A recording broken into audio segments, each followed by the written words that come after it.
이 저녁에 우리에게 주신 하나님의 말씀 구약성경 출애굽기 19장 16절에서 25절까지의 말씀입니다. 구약성경 출애굽기 19장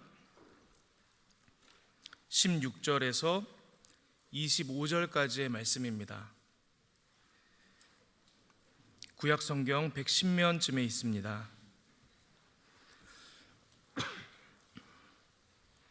출애굽기 19장 16절부터 25절, 저와 여러분이 한 절씩 교독하겠습니다.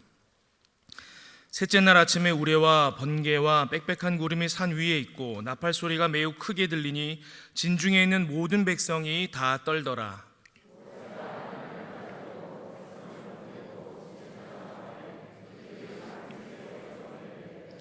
시내산의 연기가 자욱하니 여호와께서 불 가운데서 거기 강림하심이라. 그 연기가 옹기가마 연기같이 떠오르고 온 산이 크게 진동하며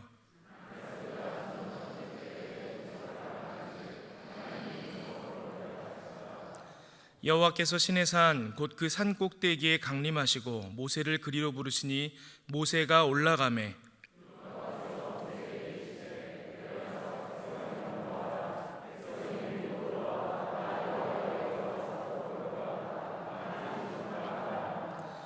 또 여호와에게 가까이 하는 제사장들에게 그 몸을 성결히 하게 하라. 나 여호와가 그들을 칠까 하노라.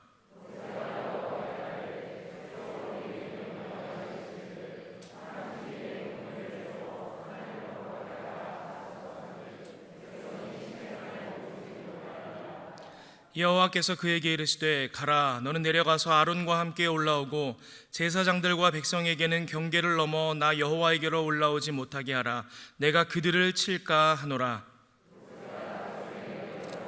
그들에게 알리니라. 아멘. 하나님의 은혜가 임하는 방식이라는 제목으로 함께 이 저녁에 하나님 말씀 나누도록 하겠습니다. 오늘 본문에서 보면 출애굽한 이스라엘 백성이 이제 시내산에 도착했습니다. 도착해서 이제 하나님께 십계명을 받게 됩니다. 그래서 이스라엘의 하나님과 그분의 언약 백성으로 공식적인 관계가 이곳에서 맺어지게 됩니다. 그곳이 바로 시내산입니다. 이스라엘 자손은 유월절 이후에 이 최초로 직접 그들 가운데 강림하시는 하나님을 이곳 시내산에서 경험하게 됩니다. 하나님의 백성들에게 하나님의 임하심은 언제나 가장 놀라운 일이며 가장 큰 은혜입니다. 여러분, 우리가 매 예배 때마다 이 하나님의 임재를 위해서 간구하지 않습니까? 여러분, 왜 그렇게 기도합니까? 여호와 라파, 하나님께서 우리에게 임하실 때 우리 가운데 치유가 있기 때문입니다. 여호와 니시, 하나님께서 임하실 때에 우리 가운데 승리가 있기 때문입니다. 여호와 이레, 하나님께서 임하실 때에 하나님의 예배하심을 경험하고 우리가 확신을 얻을 수 있기 때문입니다. 여호와 샬롬, 하나님께서 임하실 때에 우리 안에 참 평안이 있기 때문입니다.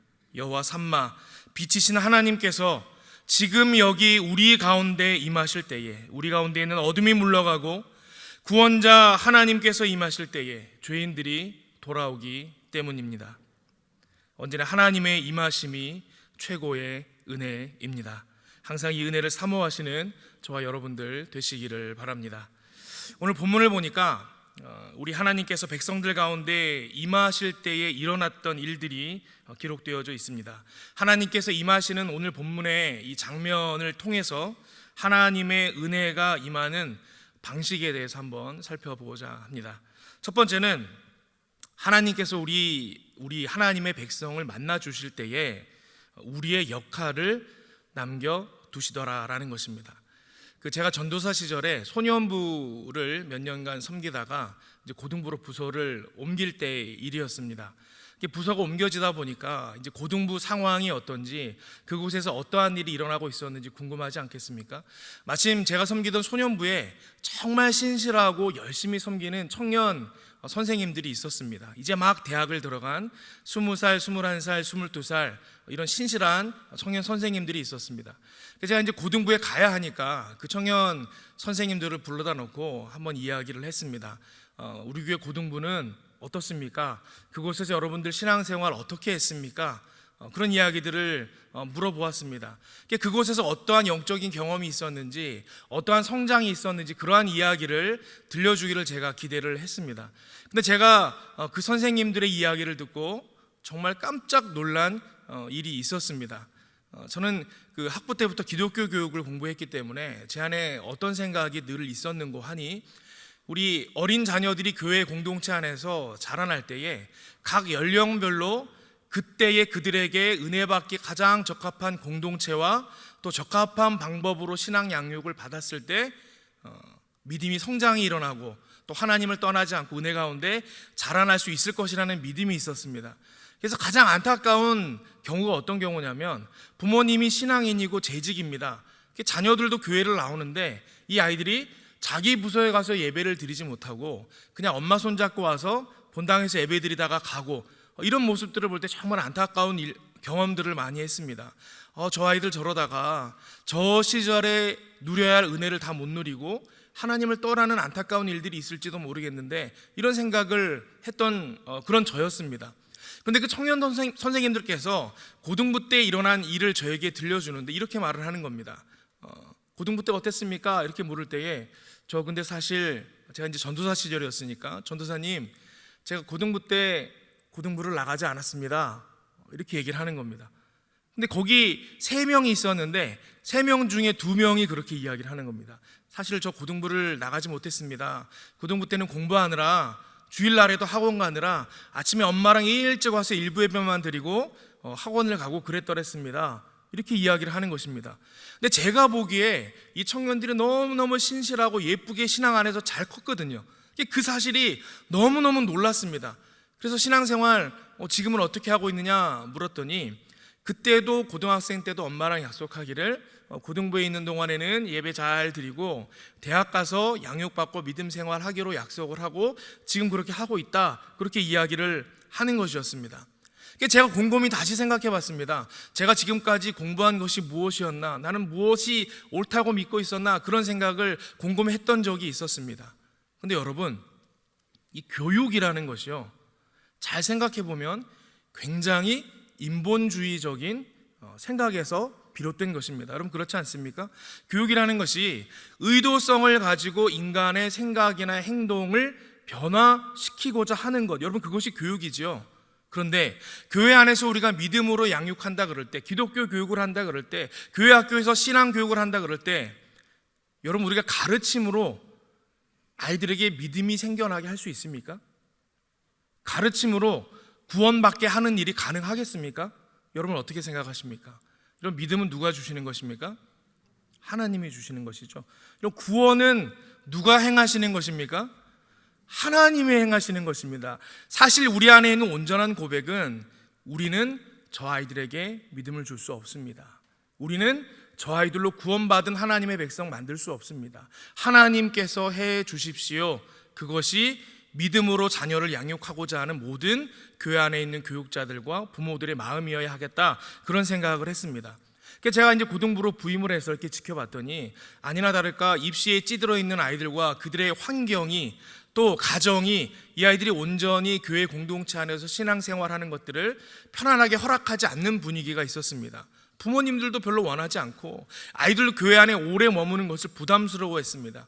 이 아이들이 고등학교 3학년 고등부를 지나가는 동안 내가 무엇을 해줄 수 있을까 깊이 고민하다가, 애초에 했던 생각대로, 그렇지 우리는 할 수 있는 게 없지, 하나님이 다 하시지, 그런다 그러면 우리가 할 일은 이 아이들이 3년 동안 고등부에 머무르는 동안 하나님 안에서 머무르도록 해야겠다, 하나님을 한 번이라도 더 만날 수 있도록 기회를 주는 것, 그것이 내가 해야 될 일이구나, 그런 생각을 했습니다. 그래서 오직 하나님을 만나는 자리인 예배에 집중했습니다. 예배 가운데 어떻게든 아이들이 하나님을 만날 수 있도록 도우려고 애썼습니다. 교회 안에 모아놓고 훈련을 할 수 없기 때문에 아이들이 각자 가정과 공부하는 자리에서 하나님을 만날 수 있는 자리, 말씀 묵상할 수 있도록 아이들에게 기회를 열어주고 가르치고 인도했습니다. 그랬더니 이 아이들이 그 3년의 시간 동안 믿음 안에 머무르고 그 가운데 하나님의 만나는 역사를 통해 변화하고 성장하는 것들을 경험했습니다. 지금은 그때 고등학생이었던 친구들이 아이 엄마가 되고 아빠가 되고 그렇게 됐지만 아직까지도 믿음 안에서 잘 성장하고 있고, 그때 제가 섬겼던 그 교회의 중요한 중심의 역할을 감당하고 있는 것들을 볼 때 하나님께서 우리를 붙드신다 그러면 우리 안에 참 성장이 있고 변화가 있을 수밖에 없구나, 그런 생각을 했었습니다. 여러분, 하나님 안에 있는 이 변화의 능력을 의지하시기를 바랍니다. 우리가 이렇게 생각할 때 그런데 한 가지 이제 오해할 수 있는 부분이 있습니다. 그게 뭐냐면, 그렇지, 우리 믿음이라는 것이 하나님이 주시는 것이지, 우리를 구원하시는 분 하나님이 하시는 거지, 그렇게 생각하다 보면 우리의 역할은 뭐지? 라는 고민을 하게 됩니다. 나는 아무것도 하지 않고 팔짱 끼고 있어도 되는 것인가? 그런 생각을 하게 됩니다. 모든 것이 하나님의 책임 아니야? 그렇게 착각할 수 있습니다. 그러나 그렇지 않죠. 우리 영적인 세계를 면밀히 들여다보면 하나님이 우리를 만나 주실 때 일어나는 일들을 자세히 들여다보면 어떤 일들이 일어나는 거 하니, 하나님은 우리에게 강권적으로 임하실 때도 물론 있지만 대개는 우리의 부분을 남겨두시더라 라는 것입니다. 오늘 본문 20절입니다. 우리 한 목소리로 함께 봉독하도록 하겠습니다. 시작.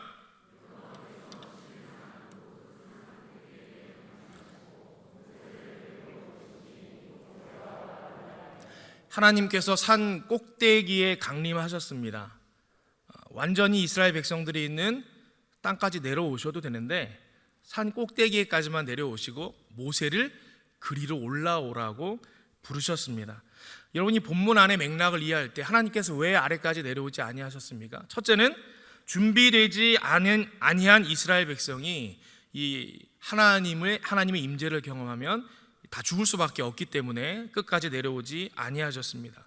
또 한 가지는 일부러 우리의 부분, 우리의 역할, 우리의 분량을 남겨두셨다라는 것입니다. 여러분, 우리가 믿음 생활을 해나갈 때 하나님의 은혜를 누리려고 할 때 이런 영적 원리를 잘 이해할 필요가 있습니다. 여러분, 산 꼭대기까지 올라가는 것은 언제나 우리의 몫입니다. 우리에게 친히 내려오시는 하나님이시지만 하나님께서 임하시는 산 꼭대기까지 나아가는 것은 우리의 몫입니다. 하나님께서 일하시는 방법을 한번 살펴보자라는 거예요. 여러분, 예수님께서 처음 이적을 행하셨던 곳이 어딘 줄 아십니까? 우리 가나라는 곳에서 혼인잔치에서 일어났던 곳입니다. 그 요한복음 2장 3절부터 보니까 이렇게 기록되어 있습니다. 포도주가 떨어진지라 예수의 어머니가 예수에게 이르되 저들에게 포도주가 없다 하니, 어머니 마리아가 포도주가 없을 때 얘기했다라는 거예요. 아이고, 포도주가 다 떨어졌네.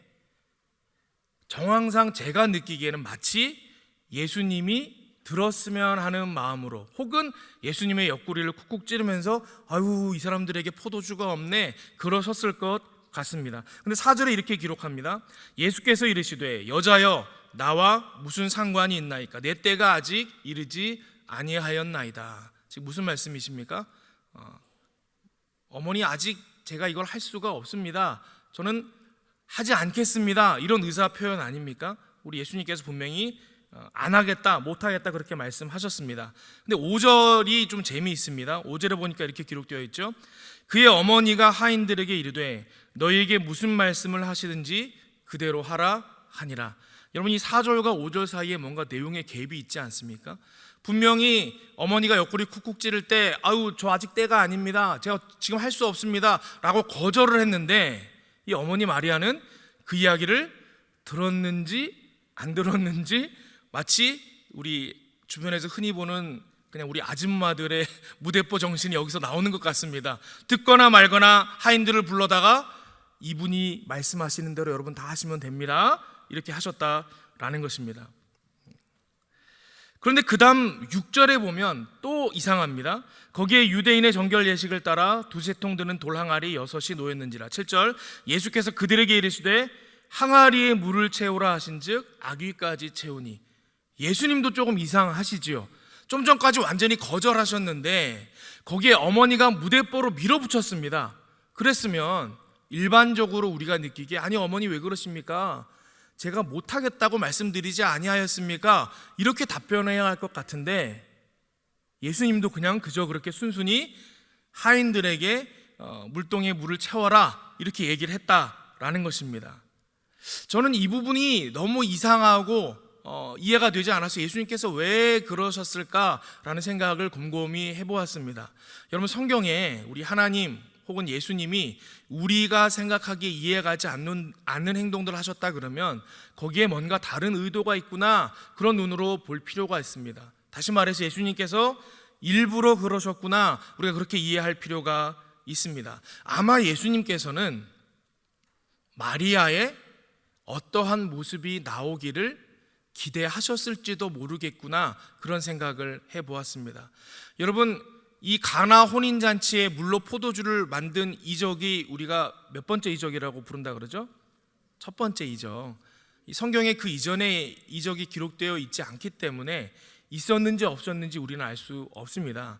그러나 아마 이 성경학자들이 보는 대로 예수님의 이 이적이 첫 번째 이적이었을 확률이 높습니다. 그 말인즉슨 마리아가 그 이전에 예수님께서 기적을 베푸신 것을 봤을 확률이 높을까요? 못 봤을 확률이 높을까요? 못 봤을 확률이 높겠죠. 한 번도 이적을 베푸시는 것을 못 봤을 확률이 높습니다. 우리가 이전까지 기적을 행하시는 것들을 많이 봤다 그러면 아유, 왜 그러세요? 지금까지 잘하시더만 이번에 또 좀 해주세요, 그렇게 할 만한데, 그게 아니고 한 번도 이적을 베푸신 적이 없는 예수님께 무대뽀로 이 일을 행하도록 그의 믿음을 드러냈다라는 것입니다. 아니, 왜요? 하실 거면서 하실 수 있잖아요, 이런 마음으로 믿음을 드러냈다라는 것입니다. 그래서 7절에 종들을 불러다 놓고 이 물동에 물을 아귀까지 채우라 명령하실 때 예수님의 그 얼굴이 저는 아마 씩 웃으시지 않았을까, 그런 생각을 해보게 됩니다. 여러분, 마태복음 15장에 이 귀신 들린 그 딸을 가진 여인이, 가나안 여인이 등장하는 장면도 나오죠. 그런데 그때도 보면 우리 예수님께서 거절하는 장면이 계속해서 나옵니다. 이 가나안 여인이 예수님께로 나아가 자기의 딸의 문제를 해결하기 위해 달려가 주님, 제 딸을 좀 고쳐주십시오 라고 소리 지를 때에 예수님께서 처음에는 들은 채도 하지 아니하셨습니다. 제자들이 와서 이 여인 좀 돌려보내시죠 라고 말할 때도 예수님께서는 저 여인 이방인이잖아 라며 기적 행하기를, 은혜 베푸시기를 거절하셨습니다. 그러자 그 여인이 예수님 앞에 와 바짝 엎드리며 그러지 말고 도와주십시오 라고 말할 때에도 예수님께서는 자녀에게 줄 떡을 개에게 주는 사람이 없다, 이렇게 말씀하시며 마치 그 가나안 여인을 개인 것처럼 말씀하시는 장면이 나옵니다. 그러면 이 정도 거절했다 그러면 완강한 거절 아닙니까? 그런데 이 가나안 여인이 개들도 주인의 땅에서 떨어지는 부스러기는 먹지 않습니까? 제게 부스러기의 은혜라도 베풀어 주십시오 할 때에 우리 예수님께서 뭐라 그러시냐? 마태복음 15장 28절에 이에 예수께서 대답하여 이르시되, 저는 여기에 제가 대본을 쓰는 사람이라 그러면 괄호 열고 지문을 그렇게 쓸 것 같아요. 씩 웃으시며 대답하여 이르시되, 여자여 네 믿음이 크도다, 네 소원대로 되리라. 좀 전까지 완강히 거부하시던 예수님의 모습과는 완전 다른 모습으로 야, 네 믿음이 크구나 칭찬하셨다라는 것입니다. 무슨 말입니까? 이 여인의 믿음을 확인하고자 하셨다라는 것입니다. 여러분, 그도 그럴 것이 우리가 지금 나누고 있는 영적인 원리의 그 안경을 쓰고 이 장면을 바라본다 그러면 정말 그렇지 않습니까? 예수님께서 두로와 시돈 지방에 들어가셨습니다. 그런데 예수님의 은혜가 필요한 사람, 기적의 베푸심이 필요한 사람이 이 여인밖에 없었겠습니까? 아니죠. 적어도 둘 이상은 있었을 것입니다. 그런데 예수님께서 임하신 곳에 모든 사람들이 다 은혜를 누린 것이 아니라 누가 은혜를 누렸습니까? 예수님 앞에 나아간 사람, 산 꼭대기까지 올라간 사람에게만 하나님을 만나는 놀라운 은혜를 누리는 역사가 일어났다라는 것입니다. 여러분, 가만 보면 우리 하나님께서는 일방적으로 다 하지 않으시고 꼭 우리의 분량을 남겨 놓으신다라는 것입니다. 왜 우리의 분량을 남겨 놓으시겠습니까? 하나님은 사랑의 하나님이시고 하나님과 우리의 관계가 사랑의 관계이기 때문입니다. 어떤 사람들은 하나님과 하나님의 백성이 언약으로 맺어졌다 그러니까 이 일종의 계약 관계 정도로 생각하시는 분들이 있습니다. 여러분, 그렇지가 않죠. 계약이 아니라 사랑의 관계입니다. 여러분, 사랑은 역동성이 있는 것입니다. 예를 들어서 부부 사이를 한번 생각해 보자라는 것입니다. 이런 부부 사이에도 역동성이 있어야 되죠. 우리가 이미 결혼이라는 결승선을 통과했지만, 이 결혼 관계가 확정됐지만 부부간에 계속해서 좋은 관계, 이 다이나믹한 관계를 유지하려면 늘 처음 만난 것과 같은 긴장감, 이 역동성이 있어야 한다라는 것입니다. 우리가 어떤 가정들을 볼 때 그런 말들을 하지 않습니까? 야, 저 가정은 어떻게 결혼한 지 10년이나 됐는데 아직도 신혼 같아. 여러분, 이미 부부라는 거 결정되지 않았습니까? 확정됐습니다. 부부라는 게 확정이 됐지만 그 가운데 뭐가 있는 거죠? 여전히 긴장감이 있습니다. 역동이 있습니다. 그게 사랑의 관계다라는 것입니다. 우리가 때때로 어떤 남성분들한테 그렇게 물어보죠. 당신은 왜 그렇게 아내에게 친절을 베푸십니까?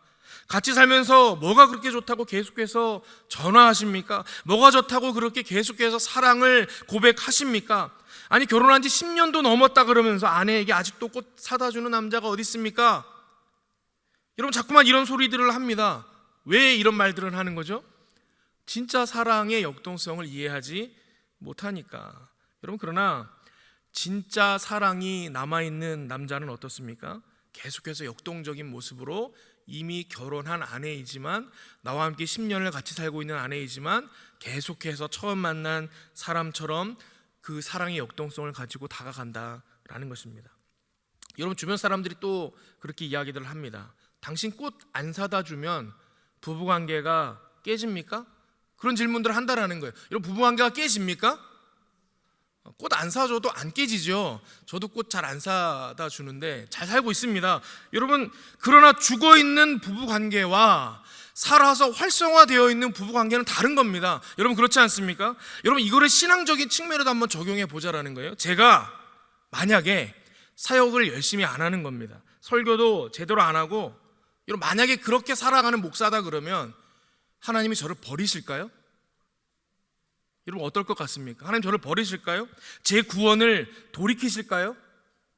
저는 그렇게 생각하지 않습니다. 여러분, 아무것도 안 해도 저는 구원받는다, 그렇게 확신합니다. 아무것도 안 해도 하나님이 저 사랑한다라고 생각합니다. 여러분, 제가 지금 하나님께 사랑받겠다고 이러는 게 아니죠. 사랑받기 때문에 충성하는 겁니다. 그렇지 않습니까? 사랑받기 때문에 충성하는 겁니다. 주님의 사랑이 너무 크기 때문에 그 사랑에 감격하여 감사하는 마음으로 열심히 충성을 다해 뛰는 것입니다. 이 말뜻을 이해하실 것입니다. 이게 사랑의 역동성, 사랑의 관계에서 일어나는 일입니다. 여러분, 그러면 이제 그런 사랑의 역동성을 이해하고 그 사랑이 하나님께서 우리와 진짜 사랑하기를 원하셔서 우리의 믿음의 분량을 남겨놓으신 걸 알았다 그러면 어떻게 해야 되겠습니까? 그럼 어떻게 해야 되는 거죠? 하나님이 임하시는 자리로 나오는 것입니다. 하나님께서 산 정상까지 임하셔서 우리가 올라오길 기다린다 그러면 우리가 이제는 그 하나님 임하신 자리로 나아가야 하는 것입니다. 예배의 자리로 나아가고, 말씀의 자리로 나아가고, 기도의 자리로 나아가고, 그러면 우리 주님께서 그런 우리를 바라보시면서 씩 웃으시지 않겠어요? 하나님은 우리가 믿음을 가지고 올라오기를 기다리고 계십니다. 하나님께로 그 은혜의 자리로 나아감으로 하나님의 예배하신 은혜를 풍성히 누리시는 저 여러분들 다 되시기를 바랍니다. 두 번째, 이 임하시는 하나님의 은혜를 경험하는 사람들을 보니까 그 가운데 어떤 모습이 있는고 하니 성결함이 있더라라는 것입니다. 다시 말해, 하나님께 나아갈 때는 성결함이 있어야 합니다. 오늘 본문 22절입니다. 22절을 우리 한 목소리로 함께 봉독하겠습니다. 시작.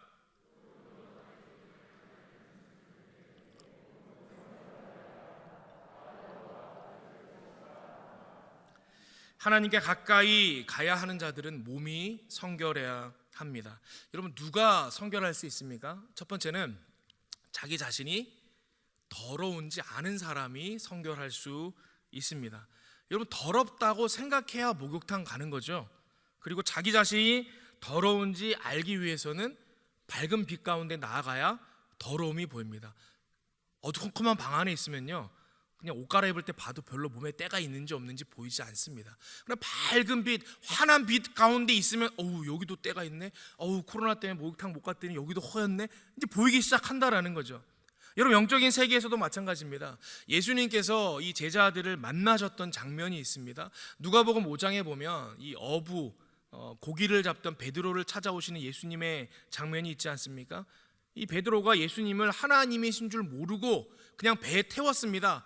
그러다가 예수님께서 그 안에 나타나는 신성이 드러나고 하나님이라는 것을 깨닫게 됐을 때 이 베드로가 예수님께 뭐라고 말합니까? 자기 안에 있는 죄를 깨닫게 돼서 나를 떠나소서, 나는 죄인입니다, 이렇게 말하는 장면이 나옵니다. 우리가 빛 가운데 나아가면요, 내 안에 있는 죄가 보인다라는 것입니다. 이사야 6장에도 보면 마찬가지죠. 이 이사야 선지자가 성전 가운데 가득히 임하시는 하나님을 환상 가운데 보았습니다. 그때 그가 경험했던 것이 무엇이었나? 자기 안에 있는 죄가 보였습니다. 그 입술에 난 고백이 무엇이었습니까? 화로다 나여 망하게 되었도다. 나는 입술이 부정한 사람이요 입술이 부정한 백성 중에 거주하면서 만군의 여호와이신 왕을 배웠도다. 스스로 죄인됨을 깨닫고 늘 하나님 앞에 나올 수 있는 여러분들 되시기를 바랍니다. 여러분, 그러면 뭐가 성결이냐? 여러분, 어떻게 해야 성결이냐? 오늘 본문에 보면 이 성결의 내용이 좀 구체적으로 나옵니다. 오늘 읽지는 않았지만 이 모세를 통하여 하나님께서 명령하셔서 이 시내산에서 이스라엘 백성과 마치 결혼식과 같은 이 행사를 위해서 준비해 나가는 과정 중에 나오는 이야기입니다. 출애굽기 19장 10절에 이렇게 기록되어 있습니다. 여호와께서 모세에게 이르시되 너는 백성에게로 가서 오늘과 내일 그들을 성결하게 하며, 오늘 본문 시작이 셋째 날에 이렇게 시작하지 않습니까? 그 전의 이야기입니다. 오늘과 내일 그들을 성결하게 하며 그들에게 옷을 빨게 하고. 성결해야 되는데 어떤 게 성결한 것이냐? 일단 옷부터 빨아라, 이렇게 말씀하셨다라는 겁니다. 19장 14절에 모세가 백성들에게 가서 어떻게 하느냐, 그 말씀을 듣고 모세가 산에서 내려와 백성에게 이르되 백성을 성결하게 하니 그들이 자기 옷을 빨더라. 여러분, 우리가 신앙생활 하다 보면 그렇게 생각할 때가 있습니다. 내면만 깨끗하면 되지, 우리 내적으로만 하나님 앞에 온전하면 되지, 그렇게 생각할 때가 있는데 오늘 본문을 보면 그렇지 않습니다. 여러분, 실제로 그렇지 않습니까? 신앙생활 하다 보면 형식이 내용을 만들어 갈 때도 있습니다. 그래서 우리 예배라는 형식적 행위도 여러분 굉장히 중요합니다. 그래서 우리의 마음의 태도가 좀 달라질 필요가 있습니다. 별거 아니어 보일 수 있겠지만 여러분, 예배 시간 잘 지키는 것, 바르게 앉아서 예배 드리는 것, 옷 잘 챙겨 입고 하나님 앞에 서는 것, 여러분 이런 외적인 모습 또한 하나님 앞에 성결함으로 나아가는 모습이다라는 것입니다. 여러분, 오늘 말씀을 오해하지 않고 들으셨으면 좋겠습니다. 지금 이게 율법적으로 이렇게 해야 된다, 이렇게 하면 안 된다, 그런 말씀을 드리는 것이 아니고, 제목이, 오늘 설교 제목이 하나님의 은혜가 임하는 방식 아닙니까? 이러할 때 하나님의 은혜를 받더라 라는 말씀을 드리는 것입니다. 여러분, 한번 해보십시오. 여러분이 간절한 마음으로 주일을 사모할 때 옷을 깨끗하게 빨아서 깨끗한 옷을 입고 예배 시간에 잘 지켜서 예배당에 들어가서 앉으려고 애를 쓰고 바른 자세로 예배 드리려고 해보십시오. 그럴 때와 그러지 않을 때에 여러분이 어느 때 은혜를 더 받는지, 오늘 본문이 그런 말씀들을 하고 있는 것입니다. 두 번째, 성결함의 내용이 나오기를 19장 11절에 이렇게 기록합니다. 준비하게 하여 셋째 날을 기다리게 하라. 이는 셋째 날에 나 여호와가 온 백성의 목전에서 시내산에 강림할 것이니. 이게 모세가 15절 상반절에 백성에게 가서 이렇게 합니다. 모세가 백성에게 이르되 준비하여 셋째 날을 기다리고, 이렇게 되어 있습니다. 좀 고전적인 예인데 딱 떨어지는 얘기 때문에 여러분 다 아시는 예지만 한 번 더 말씀드리겠습니다. 여러분, 우리 그런 말씀들 옛날 목사님들 많이 하시잖아요. 약수터에 약수물을ตื้어 갔는데 누가 물을 가장 많이 떠오는가, 그런 예 많이 들어보셨죠? 여러분, 누가 물을 가장 많이 떠옵니까? 저처럼 등치가 있고 힘센 사람이 제일 많이 떠옵니까? 집 가까운 사람이 제일 많이 떠오나요? 물통을 제일 큰 거 준비한 사람 안 들어보셨습니까? 전 한 100번은 들어본 것 같은데, 물통을 많이 큰 거 들고 간 사람이 약수물 많이 받아오는 거거든요. 하나님의 은혜의 세계도 그렇지 않습니까? 우리가 하나님의 은혜를 많이 받으려면 어떻게 해야 되는 거예요? 은혜의 그릇을 큰 걸 준비해야 해야 되는 것입니다. 무슨 말이냐? 오늘 본문에 하나님께 성결하라 할 때 이 성결함 안에는 어떤 내용이 포함되어 있냐면 기대하며 기다리는 마음. 여러분, 이것도 성결한 마음이다라는 것입니다. 아니, 그게 왜 성결한 마음입니까? 여러분, 예를 들어서 이제 결혼을 앞두고 약혼하고 결혼 날짜를 앞둔 신부가 있다라고 생각해 보자라는 거예요. 근데 이 신부가 신랑을 만날 그 순간을 고대하며 기다려야 성결한 것 아니겠습니까? 이 결혼식 날을 기다리는데 신부 마음에 그냥 또 다른 종류의 남자 만나는 거지 뭐 이러면서 시큰둥한다 그러면 여러분, 이거 성결하다라고 말할 수 없는 거죠. 여러분, 그런 것입니다. 기대하고 기다리는 것, 이것이 영적으로 성결한 것입니다. 여러분, 하나님 만나는 것에 대한 기대가 있으십니까? 주일 예배, 여러분 기다리는 마음이 있으십니까? 오늘 이 기도에 기도하는 마음으로 나오셨습니까? 새로운 교육전담 목사가 설교한다는데 여러분, 기도하는 마음으로 오셨습니까? 오늘 아멘한 사람만 은혜 받으실 줄 믿습니다. 여러분, 준비하고 기대하며 기다려야 그럴 때 하나님을 만나는 은혜가 있다라는 것입니다. 그것이 우리의 성결함입니다. 세 번째 성결함의 내용이 또 나오는데요, 행동을 자제하라라는 것입니다. 이 15절 하반절인데 그러니까 어떤 내용이 나오냐면 여인을 가까이 하지 말라 하니라. 여러분, 하나님께서 모세에게 너희들 셋째 날을 기다리게 해라, 준비하고 기다리게 해라 라고 하나님은 이렇게만 말씀하셨거든요. 근데 모세가 백성에게 가서 전달할 때는 너희들 셋째 날을 기대하며 기다려 라고 얘기를 하면서 뒤에 첨언으로 붙인 말입니다. 모세가 해석을 한 거죠. 하나님의 백성이 하나님을 기대하며 기다린다는 것은 무엇인가? 모세 해석이 들어간 내용입니다. 무슨 말이냐? 하나님의 임하심을 기대하며 기다리는 사람은 이 행동에 자제함이 있어야 된다라는 것입니다. 이 우리식으로 좀 더 얘기를, 여인을 가까이 하지 말라는 말을 우리식으로 해석한다 그러면 하나님 외에 다른 것에 마음을 두면 안 된다라는 것입니다. 지난 교회에 있을 때 제가 이제 미국에서 막 들어와서 아이가 한 4학년, 5학년 이쯤 될 때였습니다. 제가 이제 교회에서 다시 사역을 시작하고 제 아내도 저랑 같이 신대원 생활을 했기 때문에 교육전도사로 다른 교회를 섬길 때였습니다. 엄마 아빠가 둘 다 주일이면 새벽부터 교회를 나가지 않겠습니까? 교회 나가면 늘상 걱정이 이 아이가 집에 혼자 있는데 이 아이가 제때 예배 시간에 지켜서 예배 드리러 갈까? 옷은 제대로 챙겨 입고 갈까? 늘 이제 그게 걱정이었습니다.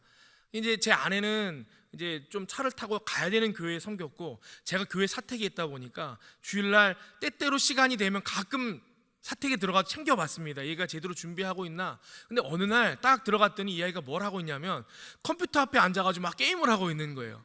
그래서 야, 이 녀석아, 너 지금 주일날 예배를 드리러 가야 되는데 너 이렇게 하면 되겠어? 오늘 은혜가 되겠니? 여러분 한번 생각을 해보십시오. 지금은 저희가 그렇지 않는데 여러분, 예배 드리러 가기 전에 아침에 본인이 생각할 때 시간이 좀 남는 거예요. 그래서 이 아이가 컴퓨터 게임을 하다가 막 시간이 돼서 부랴부랴 예배에 들어간다 그러면 은혜가 되겠습니까? 안 해보셔서 잘 모르시겠습니까? 여러분, 주일날 예배를 봉사, 여러 가지 봉사 일을 하시는 분들은 아실 거예요. 밖에서 분주하게 막 봉사를 하고 누군가를 만나서 깊은 이야기를 하고 그러다 예배 시간에 허둥지둥 들어와서 앉으면 여러분 은혜가 되던가요?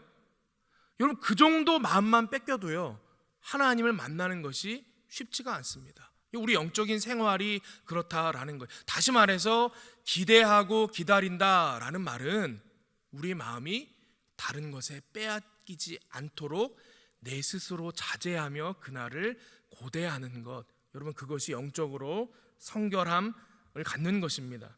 여러분, 하나님을 만나는 사람의 성결함, 마음의 태도를 바로잡고 기대하며 기다리고 하나님 외에 다른 것을 마음에 두지 않는 것입니다. 하나님 앞에 성결한 백성 되셔서 하나님의 임재 늘 경험하는 여러분들 되시기를 바랍니다. 마지막으로 세 번째, 은혜 받는 사람들을 보니까 은혜 받는 포인트가 있더라는 것입니다. 이게 무슨 말이냐? 23절을 보니까 이렇게 기록되어져 있습니다. 모세가 여호와께 아뢰되 주께서 우리에게 명령하여 이르시기를 산 주위에 경계를 세워 산을 거룩하게 하라 하셨사온즉 백성이 신의 산에 오르지 못하리이다. 지금 하나님께서 애초에 모세에게 명령을 하셨거든요. 내가 이제 임할 것인데 백성들이 경고망동해서 죽는 일이 일어나면 안 되니까 산 경계에다가 기둥을 박아서 표시를 해두어라, 이렇게 이야기를 했던 장면이 있습니다. 그게 막상 하나님께서 임하시기 전에 모세가 산꼭대기에 올라가서 만났지 않습니까? 만나서 하나님께서 그 이야기를 다시 한번 언급하시니까 하나님을 안심시키느라 모세가 주님께서 명하신 대로 제가 다 경계를 세워 준비해 두었습니다, 이렇게 말하는 장면인 것입니다. 여러분, 왜 경계를 세워서 구별하게 하였을까요? 우리 아까랑 같은 맥락이죠. 첫 번째는 백성들이 경고망동해서 죽을까 봐. 두 번째는 하나님의 임하시는 자리를 시각적으로 표현하기 위해서 기둥을 박아서 경계를 표시한 것입니다. 여러분, 경계를 표시한 것이 하나님 보라고 표시했겠습니까? 사람 보라고 표시한 것이죠. 우리는 눈에 보이는 것이 있어야 그것을 인식하기 때문입니다. 여러분, 우리가 연약하고 넘어지기 쉽고 변덕스럽고 신실하지 못하기 때문에 여러분, 인간에게는 어떠한 눈에 보이는 시각적인 장치가 필요하다라는 것입니다. 거룩한 경계가 필요하다라는 것입니다. 이미 경계가 분명할 때 나타나는 현상이 있습니다. 이 아이를 키우다 보면 그런 경험을 해보셨을 것입니다. 아이가 말도 잘 못할 때입니다. 이제 막 아장아장 겨우 걸어다니고 집안 곳곳을 다니면 이것저것 만질 때인데, 이 아이들도요, 말을 못하지만 엄마 아빠의 눈치를 봅니다. 한 번도 안 만져봤던 것을 처음 만질 때는 보잖아요. 저희 아이도 보니까 그러더라고요. 이걸 만지려고 딱 가다가도 안 만지고 어떻게 하느냐, 엄마 얼굴 아빠 얼굴 한번 이렇게 쓱 봅니다. 보고는 엄마 아빠 얼굴 표정이 어두워요. 안 돼, 이러면 안 만져요. 근데 엄마 아빠가 씩 웃으면 편안하게 만집니다. 여러분, 이 아이를 양육할 때 기준이 명확한 부모가 있고 그렇지 않은 부모들이 있지 않습니까? 그래서 항상 되는 건 되고 안 되는 건 안 되고 기준이 명확한 부모가 있고, 어떨 때는 되고 어떨 때는 됐던 건데 안 되기도 하고 기준이 오락가락하는 부모들이 있다라는 거예요. 근데 양쪽인 부모 밑에서 자란 아이들을 보면요, 누가 더 창의적이고 자유로운지 아십니까? 기준이 명확한 부모 밑에서 자란 아이가 더 창의적이고 더 자유롭습니다. 왜 그러느냐? 자기가 무엇을 해야 되는지와 하지 말아야 할지가 명확하기 때문에 그 경계 안에서 아이가 편안한 마음으로 하고 싶은 걸 다 하는 거예요. 창의성이 막 발달이 됩니다. 더 자유로워집니다. 나중에 성장해서 이 아이가 부모를 떠났을 때에도요, 그 자유로움과 창의성을 가지고 더욱더 아름답게 성장하는 아이가 되더라라는 것입니다. 이게 교육할 때도 이런 일들이 일어납니다. 근데 믿음의 영역, 이 은혜의 영역에도 마찬가지라는 거예요. 어느 정도 눈에 보이는 기준, 눈에 보이는 경계가 우리에게 은혜 받는 통로가 되더라라는 것입니다. 우리가 은혜 받는 경우들을 보니까 그렇더라는 거예요. 여러분, 믿음의 선배들을 보면요, 예전에는, 오늘날에도 그러신 분들 계신지 모르겠습니다. 예전에는요, 신앙생활 열심히 하시는 장로님 집에 가보잖아요. 꼭 뭐가 있느냐? 기도하는 기도방이 따로 있습니다. 지금도 혹시 그런 집들 계십니까? 기도하는 기도방이 따로 있습니다. 새벽에 이제 멀리, 교회는 멀고 예배당에 못 나오시는 분들이 그 방에 꼭 들어가셔서 기도하는 시간, 그 자리를 지키시는 분들이 계십니다. 제가 어린 마음에 그런 집에 가면 그냥 그 방 문에서 빛이 막 나는 것 같아요. 와, 저기는 기도하는 자리구나. 또 어떤 분들은 보면은 이 성경책들을 들고 다닐 때도, 옛날에는 우리 그런 분들이 많았죠. 이 성경책을 얼마나 귀하게 생각하시는지 다 뭐라도 묻을까 닦으시고, 교회 올 때는 품에 꼭 안고 오시고. 요즘은 어떻습니까? 성경책이 차 뒷좌석 유리 밑에 있지 않습니까? 한여름에 땡볕에 막 구워져가지고 교회에서 성경 보려고 하면 이게 안 펴지고 막 두세 장씩 막 넘겨지고. 제가 왜 이런 말씀을 드리느냐, 여러분 한번 생각해 보세요. 성경을 귀하게 여기고 거룩한 하나님의 말씀으로 존귀하게 생각하는 분이 말씀을 볼 때 더 은혜 받겠어요? 차에서 맨날 뜨거운 불에 햇볕에 굽는 분이 더 은혜 받겠습니까? 누가 더 은혜 받겠습니까? 안 해보셨습니까? 반드시 그렇다라는 말씀을 드리는 것이 아닙니다. 우리 안에 영적인 기준들이 세워지는데, 그렇게 할 때에 그곳을 하나님께서 은혜의 통로로 사용하시더라는 말씀을 드리는 겁니다. 여러분, 목회자를 볼 때도 마찬가지죠. 막 어린 목회자가 왔는데도 주의 종을 보내셨다, 하나님께서 이 종을 통하여 나에게 말씀하시고 복을 주신다, 이런 마음으로 존귀하게 여기고 그를 위해서 애타는 마음으로 기도하고, 이런 분들은요, 그 입에서 하나님의 말씀이 증거될 때 아멘으로 화답하고 그 말씀으로 변화되는 것들을 경험합니다. 근데 어떤 분들은 그렇지 않은 분들도 계시잖아요, 간혹. 여러분, 누가 더 은혜를 받겠습니까? 그 목사님 입술에서 나오는 말씀을 통해? 지금 제가 드리는 말씀의 맥락을 여러분 이해하셨으면 좋겠습니다. 우리가 아무것도 아닌 것 같지만 이것을 존귀한 것으로 여기고 하나님께서 이 자리를 통해서 나에게 임하시고 역사하신다는 믿음을 가지고 살아가는 사람들은요, 한번 보시라고요. 그 자리를 통해서 하나님께서 만나주시는 은혜들을 경험합니다. 여러분, 코로나 때 우리가 예배당에 나오지 못했습니다.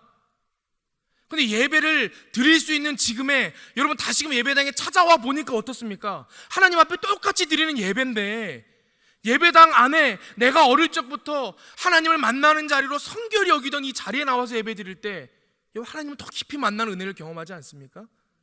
은혜 받는 포인트가 있다라는 것입니다. 여러분, 내가 거룩하게 여기고 내가 영적인 경외심을 가는 그곳에서 하나님을 만날 수 있습니다. 그래서 영적인 지혜가 있는 사람들은 스스로 거룩함의 경계를 만들어 둡니다. 여러분의 삶에서 거룩함의 경계를 정하시기를 바랍니다. 그 경계를 선명하게 하시기를 바랍니다. 그리고 그 자리를 스스로 지켜내시기를 바랍니다. 나에게 주일은 거룩의 경계입니다. 나에게 11조는 거룩의 경계입니다. 나에게 새벽 기도는 하나님을 만나는 은혜의 경계입니다. 나에게 예배는 하나님의 은혜가 쏟아지는 거룩의 경계입니다. 나는 반드시 그 경계를 지킵니다. 그러한 은혜의 고백이 있는 사람, 결단이 있는 사람들에게 하나님께서 더 선명하게 만나주시고 은혜 베풀어 주실 줄을 믿습니다. 저 여러분의 삶 가운데 이 거룩함의 경계가 분명해지고 선명해지고 더 견고해져서 하나님의 임하심을 날마다 경험하고 그 사랑 가운데 새로워질 수 있는 저 여러분들 될 수 있기를 바랍니다. 함께 기도하겠습니다. 아버지 하나님, 하나님의 은혜를 깊이 경험하는 사람들의 특징들이 있음을 하나님께서 이스라엘 백성을 처음 강림하여 만나셨던 그 본문을 통하여 발견하게 됩니다.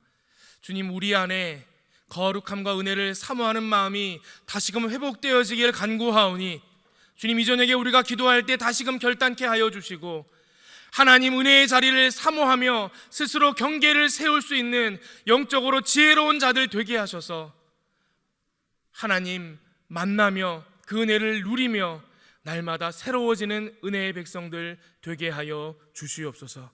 감사드리며 이 모든 말씀 예수 그리스도의 이름으로 기도하옵나이다. 아멘.